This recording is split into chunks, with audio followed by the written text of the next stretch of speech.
आज की इस सभा में उपस्थित रायगढ़ नगर के सभी सम्माननीय नागरिक बंधुओं, आज इस सभा में उपस्थित सभी सम्माननीय माताओं बहनों, मैं आप सबका बहुत आभार व्यक्त करता हूं कि आप यहाँ उपस्थित हैं और मुझे आपसे भारत स्वाभिमान के विषय में बात करने का, संवाद करने का मौका मिल रहा है। मैं सबसे पहले हमारे पतंजलि योग समिति और भारत स्वाभिमान के रायगढ़ जिले के सभी पदाधिकारियों का, सभी योग शिक्षकों का बहुत आभार व्यक्त करता हूं कि उन्होंने यह व्यवस्था बनाई और मुझे आपके सामने प्रस्तुत होने का मौका मिला। हमारे भारत स्वाभिमान के और पतंजलि योग समिति के यहाँ पर पिछले 3 दिनों से आवासीय शिविर का आयोजन हुआ है, ऐसा मुझे अभी पता चला। पिछले 24 नवंबर से और आज 26 नवंबर तक यह प्रशिक्षण शिविर यहाँ आयोजित हुआ। इस प्रशिक्षण शिविर के सफल आयोजन के लिए मैं बहुत बधाई देता हूँ। हमारे जो प्रशिक्षक आए इस कार्य में, भाई श्री रविंद्र जी जो हमारे सह प्रांत प्रभारी हैं, बहन सुश्री जया मिश्रा जो हमारी महिला प्रांत प्रभारी हैं, योग शिक्षक श्री अंबिका शुक्ल जी, योग शिक्षक श्री रामेश्वर पांडे जी और हमारे रायपुर के जिलाध्यक्ष श्री राकेश दुबे जी। इन्होंने लगातार 3 दिन तक यहाँ योग और प्राणायाम सिखाया और इसमें गांव के भी बालक बालिकाओं ने भाग लिया। हमारी बहन भूमि सुता विद्यालंकार जी का विशेष धन्यवाद करता हूँ कि उन्होंने इस शिविर को आयोजन करने में बहुत सक्रिय भूमिका निभाई। मैं आप सभी से भारत स्वाभिमान के विषय में बात करने आया। परम पूजनीय स्वामी रामदेव जी ने भारत स्वाभिमान नाम का एक अभियान, एक आंदोलन शुरू किया है। 5 जनवरी 2009 से ये अभियान शुरू हुआ हरिद्वार से और अब भारत देश के करीब 600 जिलों तक यह आंदोलन पहुंच गया। इस आंदोलन में लगभग 2,50,000 योग शिक्षक संपूर्ण निस्वार्थ भाव से काम में लगे हुए हैं और इस अभियान को आगे बढ़ा रहे हैं। अगले 2 वर्षों में 11 लाख योग शिक्षक और इसमें जुड़ने वाले हैं और 2 वर्षों के बाद करीब 13,50,000 योग शिक्षक इस आंदोलन में, इस अभियान में आ जाएंगे और तब हमारी ऐसी भावना है कि हम भारत के गांव-गांव तक इस अभियान को पहुंचाएंगे। आपके मन में प्रश्न होगा कि ये अभियान जो भारत के गांव-गांव तक हम पहुंचाना चाहते हैं, भारत स्वाभिमान, इसका उद्देश्य क्या है? इसके 2 उद्देश्य हैं। पहला उद्देश्य है भारत देश के सभी नागरिकों को स्वस्थ बनाना, निरोग बनाना और दूसरा उद्देश्य है भारत की जो गंभीर व्यवस्थागत समस्याएं हैं उनका समाधान करना। हमारे देश में आजादी के 64 वर्षों के बाद बहुत सारी गंभीर समस्याएं हैं। एक सबसे बड़ी समस्या हम मानते हैं वो है गरीबी। दूसरी बड़ी समस्या है बेरोजगारी। तीसरी बड़ी समस्या है हमारे देश में बढ़ती हुई महंगाई। चौथी बहुत बड़ी समस्या है भ्रष्टाचार, रिश्वतखोरी और एक बड़ी समस्या है हमारे देश में बढ़ता हुआ आतंकवाद, नक्सलवाद। एक और बड़ी समस्या है भारत के लोगों पर होने वाला अन्याय और अत्याचार। ऐसी कई समस्याएं हैं। हम चाहते हैं कि उनका भारत के नागरिकों के साथ मिलकर कोई समाधान करें। तो एक तरफ भारत की समस्याओं को हल करना है और दूसरी तरफ भारत देश के सभी नागरिकों को स्वस्थ बनाना है, निरोगी बनाना है। इन्हीं दो कार्यों को पूरा करने के लिए यह भारत स्वाभिमान का अभियान शुरू हुआ है। आपके मन में प्रश्न आएगा कि भारत के लोगों को स्वस्थ और निरोगी बनाने का क्या रास्ता? इसके लिए हम हर भारतवासी को योग, प्राणायाम और आयुर्वेद, इन 3 माध्यमों से स्वस्थ बनाने की कोशिश कर रहे हैं। योग और प्राणायाम और आयुर्वेद की मदद से हर भारतवासी को हम चाहते हैं कि वो स्वस्थ बन जाए, उसका हर बीमारी ठीक हो जाए। आप पूछेंगे ऐसा क्यों? योग, प्राणायाम और आयुर्वेद की मदद से ही हर व्यक्ति को स्वस्थ क्यों बनाए? इसका उत्तर यह है कि योग, प्राणायाम और आयुर्वेद ही एक ऐसी चिकित्सा पद्धति है जो भारतवासियों के लिए बहुत अनुकूल है और भारतवासियों की बीमारियों का समाधान कर सकती है। हमारे भारत में 2 तरह की चिकित्सा पद्धतियां हैं।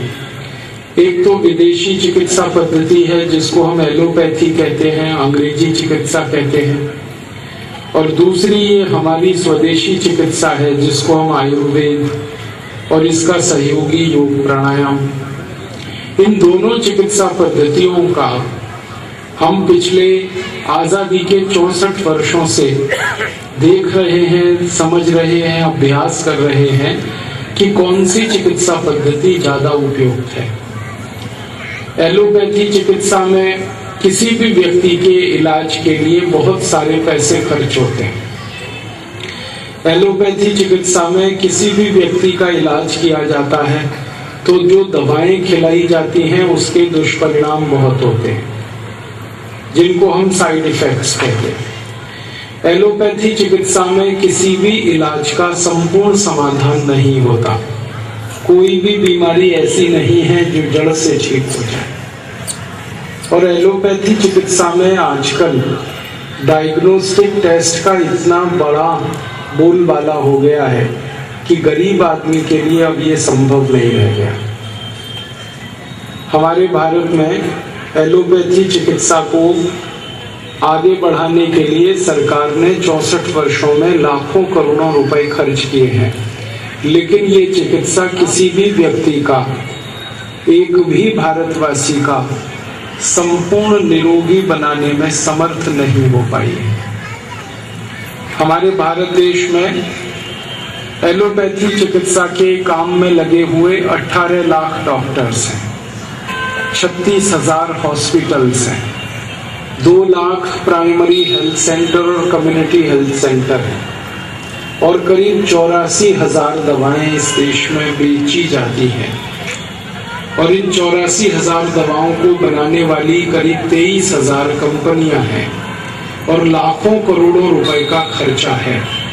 फिर भी भारत से किसी भी एक बीमारी को ये एलोपैथी चिकित्सा ठीक नहीं कर पा रही है। हमारे देश में गंभीर बीमारियां लगातार बढ़ती जा रही है। हम जब आजाद हुए थे 15 अगस्त 1947 को, तो भारत में 5 करोड़ लोग बीमार थे। उस समय हमारे देश की सरकार का ये कहना था कि ये 5 करोड़ लोग इसलिए बीमार हैं कि भारत में डॉक्टर्स कम हैं, दवाएं कम हैं, हॉस्पिटल्स कम हैं, सरकार का बजट बहुत कम है। जब आजादी आई थी तो मुश्किल से चिकित्सा का बजट हमारा 70 करोड़ रुपए के आसपास था। तो भारत के तत्कालीन प्रधानमंत्री श्री जवाहरलाल नेहरू जी का कहना था कि जैसे जैसे ये एलोपैथी चिकित्सा का प्रचार प्रसार बढ़ेगा, भारत में बीमारियां और बीमार दोनों लोग कम होते जाएंगे। हमारी सरकारों ने पिछले 64 वर्षों में 10 लाख करोड़ रुपए अब तक खर्च किए एलोपैथी चिकित्सा के प्रचार प्रसार में। इस 10 लाख करोड़ रुपए के खर्चे में भारत में 36,000 हॉस्पिटल्स बने हैं, 18 लाख डॉक्टर्स तैयार हुए हैं, primary health centre, community health centre 2 lakh से ज्यादा बने हैं और इनमें जो नर्सेज हैं, पैरामेडिकल स्टाफ हैं, वो बहुत सारा है जो सेवाएं दे रहा है। लेकिन दुख की बात यह है कि भारत जब आजाद हुआ था तब 5 करोड़ लोग बीमार थे। अब आजादी के 64 साल बाद इस देश में 100 करोड़ लोग बीमार। हमारी सरकार का एक बहुत बड़ा मंत्रालय है, परिवार कल्याण और स्वास्थ्य मंत्रालय। उनका कहना है कि भारत में 120 करोड़ की आबादी में 100 करोड़ लोग बीमार हैं।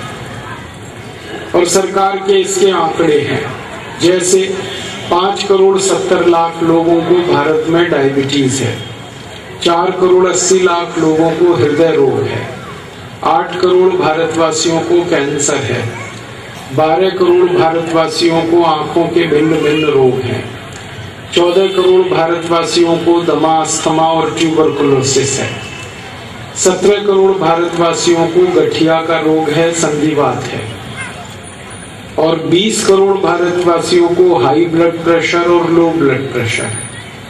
27 करोड़ भारतवासियों को chikungunya, viral fever, dengue, encephalitis, malaria, brain malaria, typhoid, sinusitis, sinus, ऐसे भिन्न भिन्न रोग। और सबसे खराब बात है कि भारत की लगभग 70% आबादी को एनीमिया का रोग है, खून की कमी, रक्त की कमी। एनीमिया का जो रोग है वो हमारी माताओं को ज्यादा है, हमारी बहनों को ज्यादा है। हमारे देश में कुल 60 करोड़ माताएं और बहनें हैं। इनमें से 40 करोड़ माताओं और बहनों को खून की कमी है, शरीर में रक्त की कमी। तो इतना बुरा हाल पूरे देश का है।